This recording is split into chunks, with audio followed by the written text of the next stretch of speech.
Oh, this is exciting because I haven't eaten anything today and I've got coffee. I've had too much coffee and I took my Adderall too late.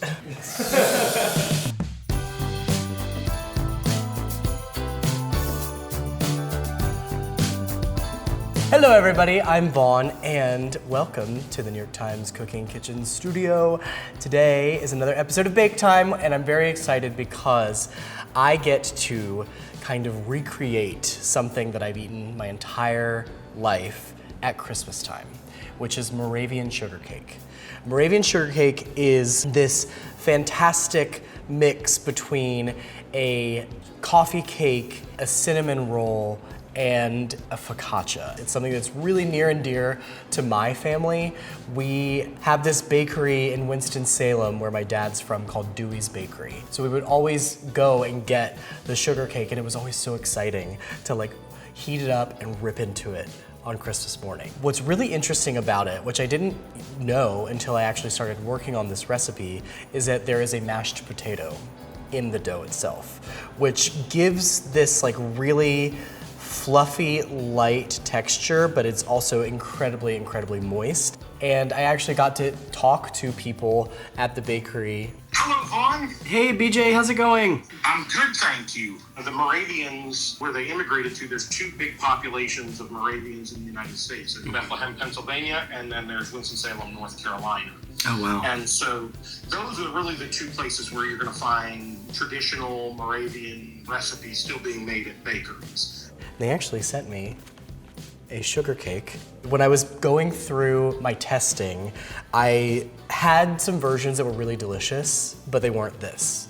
And so I was really trying to recreate like the ultimate possible version of this cake. It was just really fun to be able to kind of like reverse engineer a recipe, and I'm very excited to show it to you today.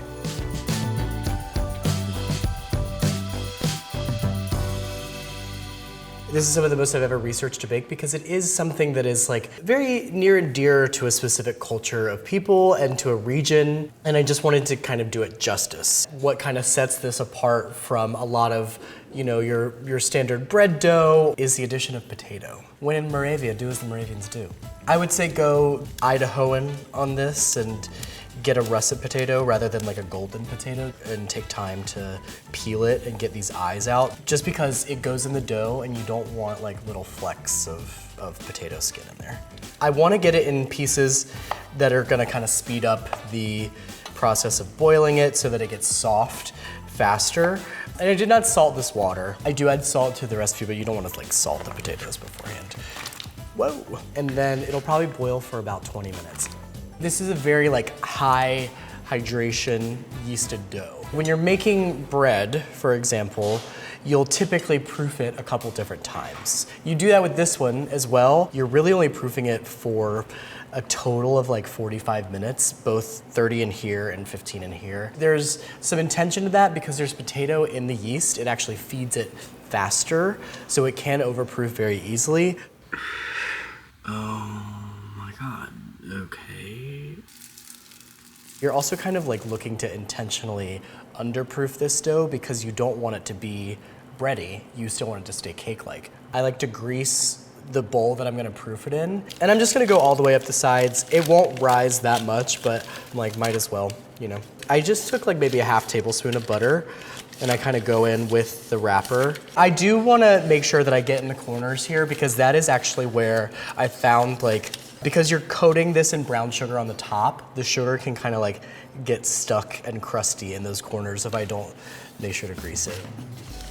All right, so I think my potato, there's still a little bit of resistance when I stick the fork through one, but that's kind of what I'm looking for when I get my yeast started. I use active dry yeast in this because I think it's just like, I don't know, I feel like I had more consistent results with it than I did with instant yeast. So I tried this recipe with different like kind of amounts of yeast. Using the whole packet was honestly a little too much.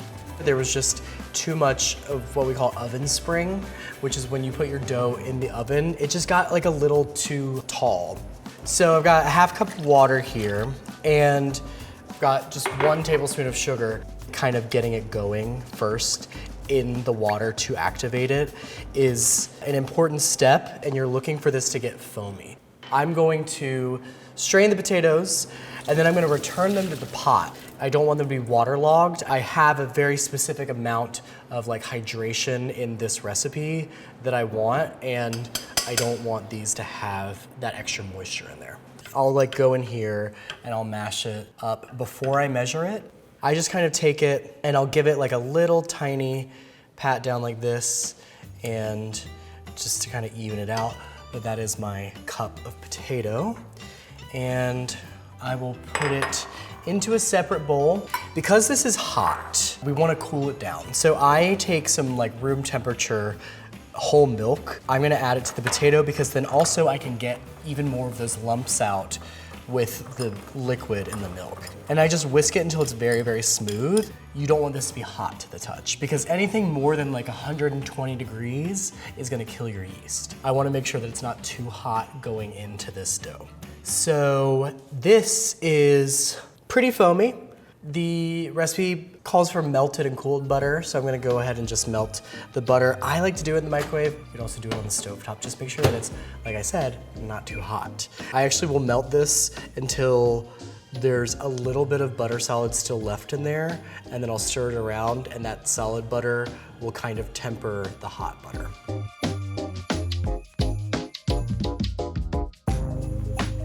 Then I'm gonna add my mashed potatoes. Aye, the mashed potatoes. And then we've got the melted butter. Gorge.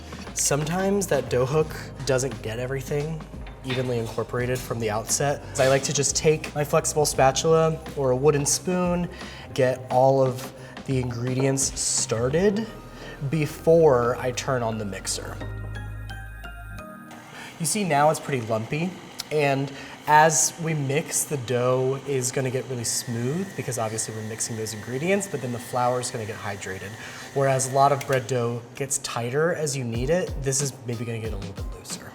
I'm gonna take a dough scraper. You could also use your flexible spatula and just go around the sides. Make sure that it's all evenly being incorporated. Now I'm just gonna finish the knead for like only a couple more minutes. It's starting to tighten up around the hook, which is what you're looking for. And it's gotten very smooth, but it's still extremely stretchy. Proofing is when you give the yeast really a chance to like do its thing. Now, when you make bread, typically, you will have it probably for an hour to double in size. This one does not double in size. I did a fun little time lapse on my vlogging camera. It only comes up a little bit above. It just needs to look a little fluffier, honestly. I just used my bowl scraper to put it into an even layer, and I'm gonna tightly wrap it in the plastic, and you will just see this look a little bit less lumpy after 30 minutes and a little bit puffier. Okay, so we've been proofing for about 30 minutes. Uncover it and save this plastic because we're gonna cover the baking pan with it. Now sometimes I will grease this with a little bit of butter, scrape this dough into here. Ooh, it's so fluffy. It's a sticky situation. So what I like to do is I usually like to have a little bowl of water, and I'll take some lightly damp hands, not like wet, because again, we're not trying to add a whole lot of moisture in there. Work it into an even mass and into all the corners of this 8 by 8 inch pan. This is like pretty lightly covered, and I'm gonna let this, again, rise, but not doubled in size. We don't need it to be very puffy. We do still get a good amount of that like oven spring and that rise with the yeast in there when it's in the oven, just enough to kind of relax the gluten, because we did work it a bit by transferring it to the bowl. You still want it to be soft. You want it to be relaxed. You want it to be easy breezy. What I'm gonna do really quickly, just before I start unwrapping and getting my fingers kind of like all sticky and stuff, is I'm gonna make the topping. Add however much cinnamon your heart desires. I do 1 teaspoon, but I think you could probably go up to like 2 teaspoons for this amount of sugar. And then definitely a little bit of salt there, because we need to balance out that sweetness that is in there, kind of bring out the flavors of everything too. And dish is proofed. Well, as proofed as it's gonna get. You can see that it's still like, it's a little puffier, it's not too much, and it's still very sticky. One of the like signature things about this cake is the little dimples in there. And when you cut it open, there's like little pockets of like crunchy, sugary goodness, which is the best thing ever. Now, you can do as many dimples as your heart desires. I say about 25. So I'll take my 10 fingies and go piano style. Play a little Rachmaninoff for the dolls. I like to go all the way to the bottom of the pan and kind of swirl my fingers around, and that creates like the really nice deep divot for that sugar to kind of get into. And sprinkle this all over, but I'll really get that sugar into these divots.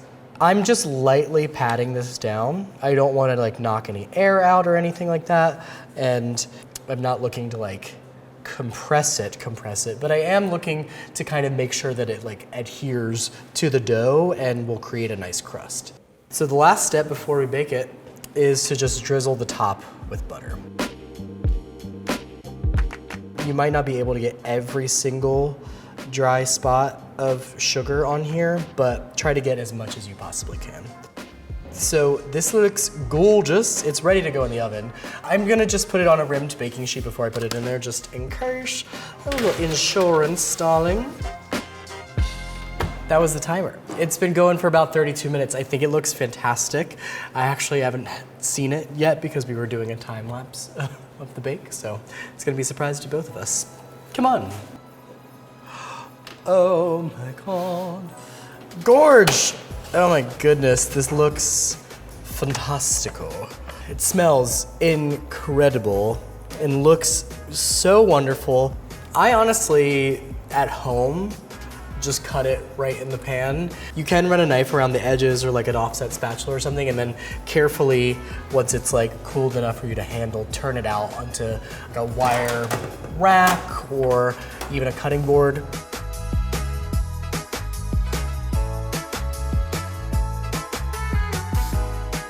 Oh my goodness, this looks and smells so good. I am like so excited about it. It got poofier than my ones at home did.